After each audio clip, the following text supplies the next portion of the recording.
How about you? I'm Hank. Welcome to Hamiltonville Farm. I'm Gina. Me and Gina. I'm usually behind the camera. Yeah, she's usually behind the camera. Me and Gina's been having this conversation, and we want you guys to kind of referee it because we think it's a it's a popular discussion. It's an opinion. It's an opinion. It's a popular discussion. Which I happen to feel my opinion is right. Well, you're always right, but I had to argue just because. That's what it says in the husband handbook, right? So we want to discuss, or we want to have a conversation with you guys about a controversial subject in the tractor community that I think you're either for it or you're against it, and there's usually no in between. You're either for it or against it. Let's talk about that. Aren't you freezing? Coming up. Yeah, look, I got short sleeves on, and you look like you live in Alaska. I have 2 shirts, boots, and a jacket. I'm tropical, okay? I know, evidently. I'm a true Floridian. Yeah, I hear you. So I think it feels great out here. But anyway, let's talk about this controversial topic, and I'm going to move Brutus out of the bay right quick, and then we're going to get started.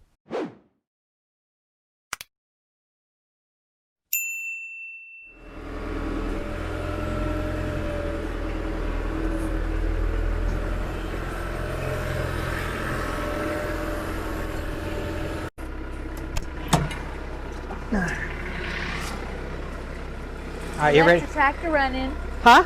You left your tractor running. I left my tractor running. Maybe if there was a switch of some sort that would cut the tractor off when we got off of it. Hold on a second.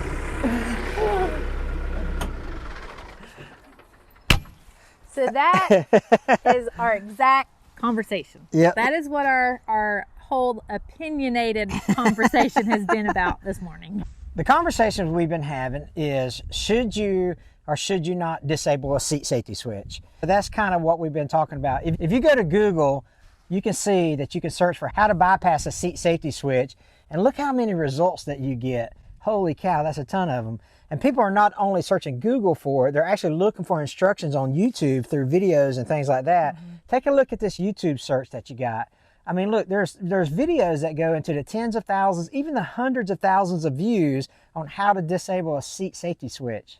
And I feel like the seat safety switch is there for a reason, hence the word safety. Yeah, I mean, there are safety aspects to it, right?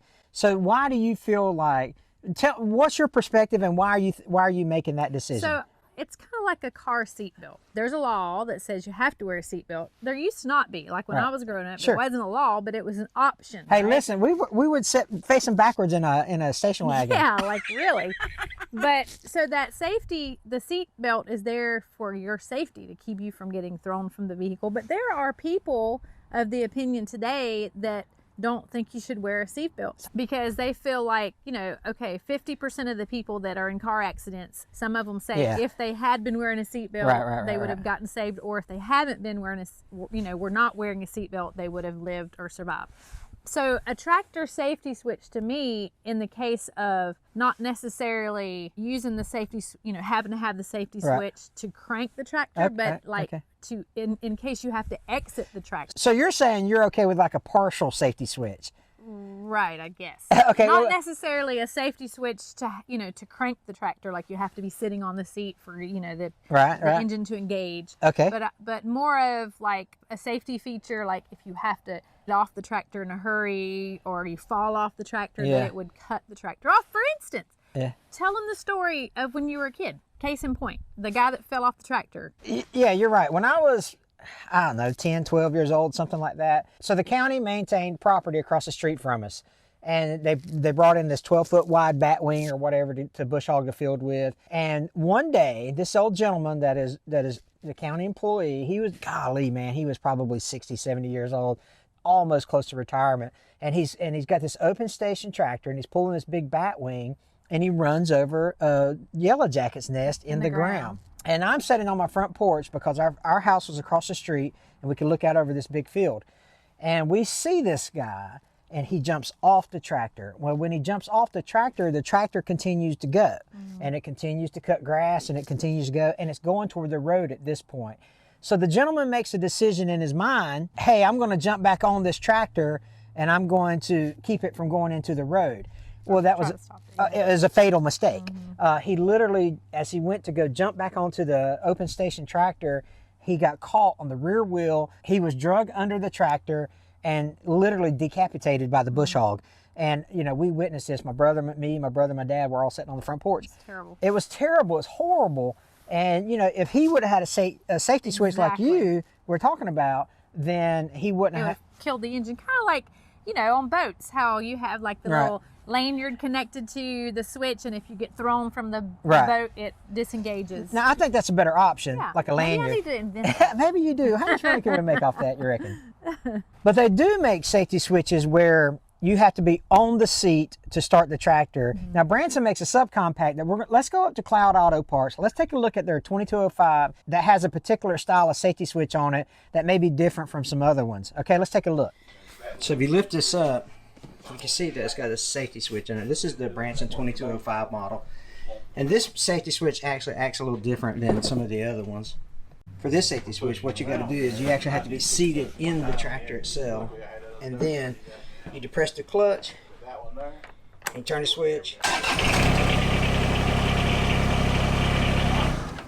The tractor cranks up. But what happens is you press the clutch here and you're not sitting in the seat, and you turn the switch, nothing happens.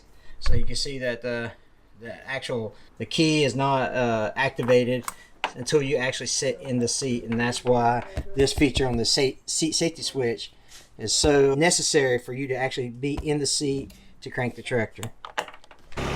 So the tractor is running. You can put it in neutral. I can stand up and get off the tractor, whatever the case may be, and the tractor stays running. So that's the way this safety switch operates. All right, so you can see that you needed to be on the seat to start the tractor, but you could walk around the tractor once it was started. But they also make a safety switch that, where you were talking about, that guy would have survived the accident. Where I guess lawnmowers have that. Lawnmowers, a lot of lawnmowers have that. And a few tractors have it, where you have to be on the seat to start the tractor, but then once you get off the seat, it cuts off. You know, as opposed to just being on the seat to start it.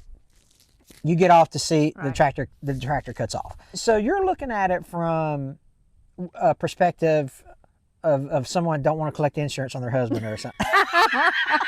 No, I'm looking at it, I guess, because I am not an expert tractor operator. Right. And so if I'm just beginning to learn, what if I didn't think and made the mistake of, I just ran over a yellow jacket nest. Let me get out of here and fight, and I forget to turn the tractor off. You know? Yeah, and it catches me and runs over me or whatever. I don't know. Yeah. And my point of view, I think of it as a guy that operates my tractor every single day. And let's say I've got some pallet forks on it, and I can't see the tip of my forks, and I'm driving my tractor, and I've got to release some weight off the seat, so to speak, and then look over the tip of my forks. Well, as the pressure comes off of the seat, it engages that seat safety switch. I can see that. That's where my lanyard idea would come in great, because it wouldn't actually pull it off. You know, you'd have a little you'd have a little leash to. Yeah, I mean, it would be aggravating. It's aggravating for a tractor owner to constantly worry about getting on and off the seat or whatever. Or maybe they can make one where just the PTO stops or something like that, or something. I don't know what some of the options could be. Or as long as it's not in drive.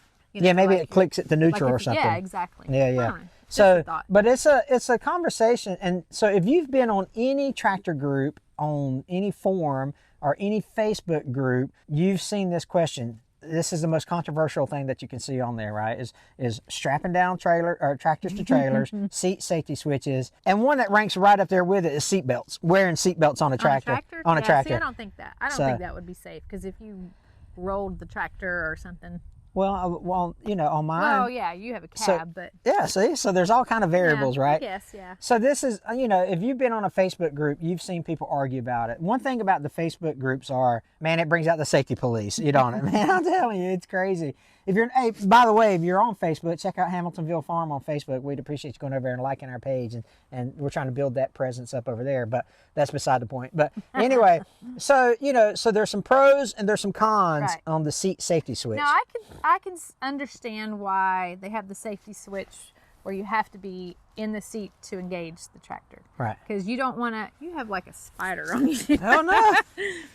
You don't want to be standing outside and trying to reach over and crank the tractor and maybe bump it into gear and it runs over you. So I could can see that. Yeah. When Branson made the seat safety switch on the one we looked at earlier in the video, you're not going to get run over. Right.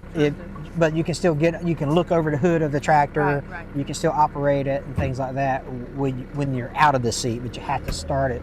Now ours, now there's all kind of safety switches on tractors, right? You have a PTO safety switch, you have a park and brake safety switch, you have a clutch safety switch, a neutral safety switch, I should say.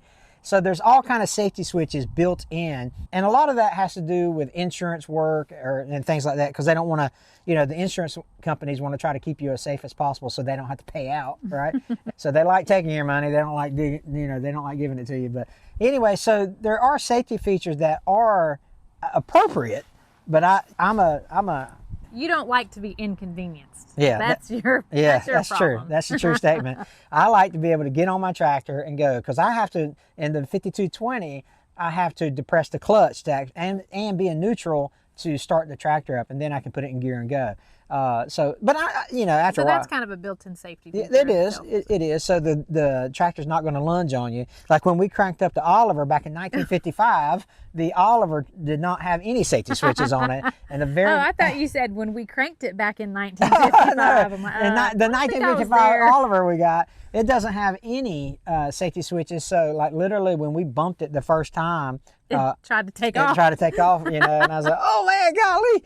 But actually, I was like, woo, ride this thing, right? But no, I'm just kidding. But it was going through a wall. I kind of had the pucker factor going on. Well, and I was sitting there with the camera, and I was like, oh, don't run over. So, pros and cons of safety switches. What's your thoughts? Leave a comment below what you think. We'd like to hear your opinion. Yeah, because everybody's got, you're either for them, against them, or the middle of the road. You're like, nah, I can see them, I cannot, so... It probably boils down to what you're most comfortable with. For me, as a new tractor operator, I would feel more comfortable with all the safety measures I can get, so I don't hurt myself. Yeah. And that's a very valid point, because as you gain... Thank you. Well, you're welcome. As you gain more experience, and you got to be careful not to get complacent. Exactly. But your experience is going to be able to help you make some, look, I don't need this safety switch engaged all the time, so. But hey, let us know in the comments what you think about that. Let us know if don't let us know if you've ever disabled a safety switch. I don't care to know that. But anyway, so listen, we appreciate you watching. Over Gina's head is going to be a little white circle. You can click on that to subscribe to our channel. Underneath this area here is going to be a video that we have of a Branson tractor with some Homestead implements on it that does not require any type of safety guidance whatsoever. You take a look at that video. We'd appreciate it. You guys take care. We'll see you on the next one. God bless.